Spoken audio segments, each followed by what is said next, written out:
Unite, Inspire, Create. Обединение, вдъхновение и съзидание.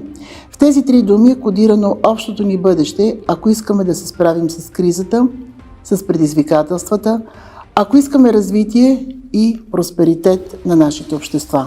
Pantesan timnas Indonesia kalah atas Bulgaria tadi malam. Ternyata ini dia 5 alasannya, dan alasan yang terakhir itu tak terbantahkan. Wow, kata itulah kita sematkan untuk kekalahan pertama timnas Indonesia di bawah asuhan coach John Herdman. Uniknya, di jalannya laga kita menguasai pertandingan, kita menciptakan berbagai macam peluang, tapi entah kenapa gol itu tak kunjung datang. Kita lihat fighting spirit dari para pemain kita yang sangat luar biasa, karena sampai memasuki masa injury time, para pemain kita masih punya kekuatan fisik yang luar biasa dan juga staminanya tidak menurun 1% pun. Bahwa target utama John Herdman ini adalah untuk membawa timnas kita lolos ke Piala Dunia tahun 2030, dan dia sebelumnya juga setelah pertandingan melawan St. Kitts and Nevis mengatakan di sesi konferensi pers bahwa dia yakin timnas kita akan bisa lolos ke Piala Dunia tahun 2030 ketika kita punya pelatih yang optimis, ketika kita punya pelatih yang sangat eksplosif di pinggir lapangan dan berpikir terus tentang kemajuan timnas kita. Tentu kita juga sebagai supporter perlu mendukung sosok pelatih asal Inggris ini. Tetap semangat teman-teman, ini baru adalah permulaan bagi John Herdman dan tim kepelatihan yang baru dari timnas Indonesia. Dan kalau bagi saya, lebih baik kalah sekarang daripada kalah nanti.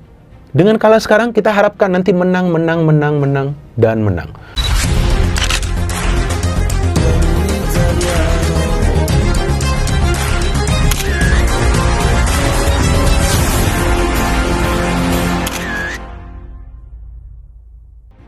Tolak trofi FIFA Series. Presiden Bulgaria anggap timnasnya remehkan turnamen, Indonesia disebut lebih layak jadi juara. Dunia sepak bola kembali diguncang oleh kabar kontroversial yang datang dari ajang FIFA Series 2026 zona Indonesia. Setelah laga final yang penuh drama antara timnas Indonesia melawan Bulgaria, muncul pernyataan mengejutkan dari Presiden Bulgaria yang justru menolak trofi kemenangan timnya sendiri. Keputusan ini sontak memicu perdebatan panas di berbagai penjuru dunia. Dalam konferensi pers yang digelar tak lama setelah pertandingan usai, Presiden Bulgaria secara terbuka menyampaikan kekecewaannya terhadap performa tim nasionalnya. Ia menilai bahwa kemenangan yang diraih Bulgaria tidak mencerminkan semangat sportivitas dan kualitas permainan yang seharusnya ditunjukkan dalam turnamen resmi FIFA.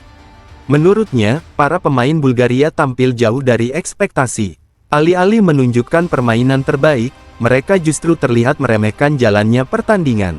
Hal ini semakin diperparah dengan berbagai kontroversi yang terjadi di lapangan, mulai dari keputusan wasit yang dipertanyakan hingga aksi-aksi pemain yang dianggap berlebihan. Ini bukan kemenangan yang pantas dirayakan, ujar Presiden Bulgaria dalam pernyataannya. Sepak bola bukan hanya soal hasil akhir, tetapi juga tentang bagaimana cara meraihnya.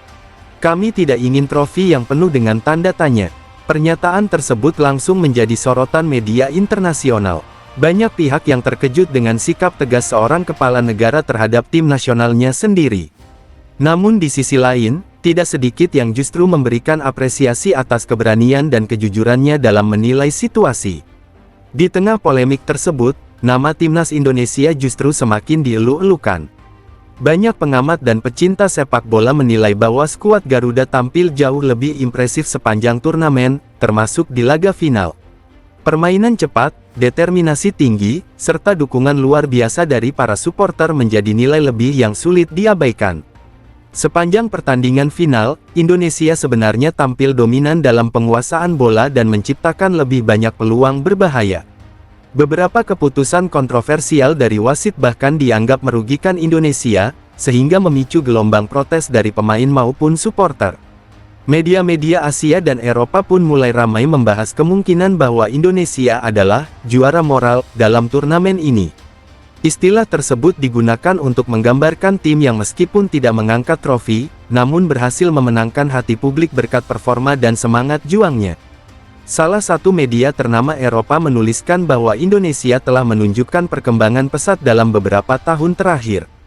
Mereka tidak hanya tampil kompetitif, tetapi juga mampu memberikan tekanan kepada tim-tim yang secara peringkat berada di atas mereka.